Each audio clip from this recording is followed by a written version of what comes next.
regionalism as it comes to chambers and collaboration between various boards of directors and communities across boundaries is really important for us in these times as we plan kind of our future growth.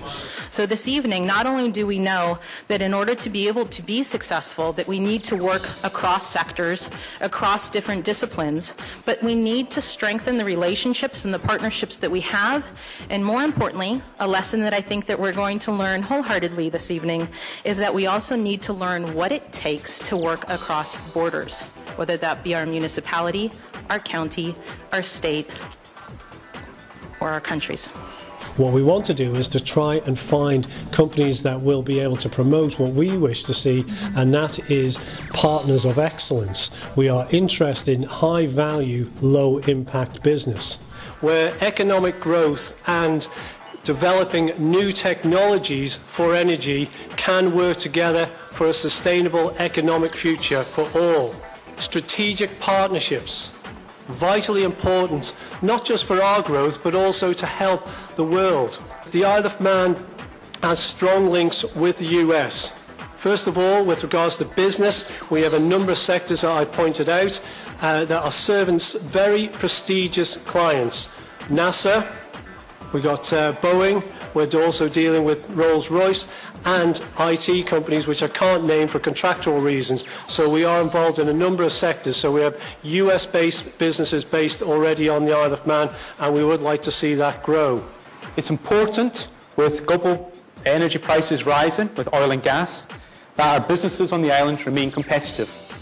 That has allowed us to develop a clean tech sector, to reduce our dependency on fossil fuels, and to ensure our continued energy security into the future. This has allowed us to develop a clean tech sector. We ask clean tech businesses, what is it that's highly significant for them? What keeps them in the Isle of Man, allows them to grow? And the three key things are accessibility to business-friendly government, government that listens to them and has the right policies for them. Availability of highly skilled staff. We are an island that prides itself in excellence. We have to have high-value jobs, creating high-value products. And very importantly, it's quality of life, which I'm sure people from Foster City and surrounding area are well used to. Quality of life is very important where you live, where your environment is. Therefore, you must make it sustainable and look after your businesses and grow your economies. Four key benefits that I want to discuss tonight are the Isle of Man's ideal location to trial technology, our precision manufacturing sector, which is established on the island, our access to European markets for export, and the protection of intellectual property, which is key to all clean tech businesses. We started this race in 2009. It was the world's first zero-emissions road race for motorbikes. That first year, electric motorcycles were present, one of the many companies from the California area. Bikes that first year went round the TT track at an average lap speed of 88 miles an hour.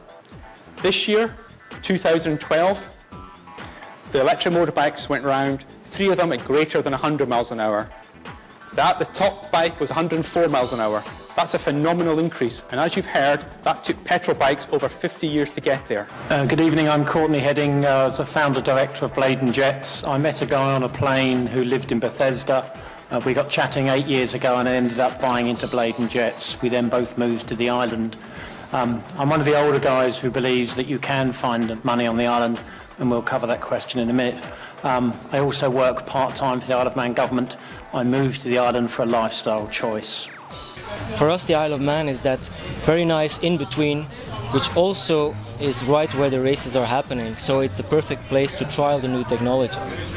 Good evening, I'm Cohen Mathis, and I'm the founder of Comati. That's a design and research consultancy with a particular focus into racing and clean tech, and we are in fact the first direct spin-off from the TT0 racing on the Isle of Man.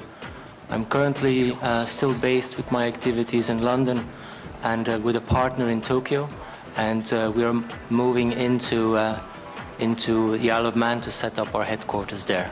My name is Dorian Rayleigh. I'm here representing Lightning Motorcycles. Good evening, I'm Raul Aguilar. I'm with Electric Motorsport.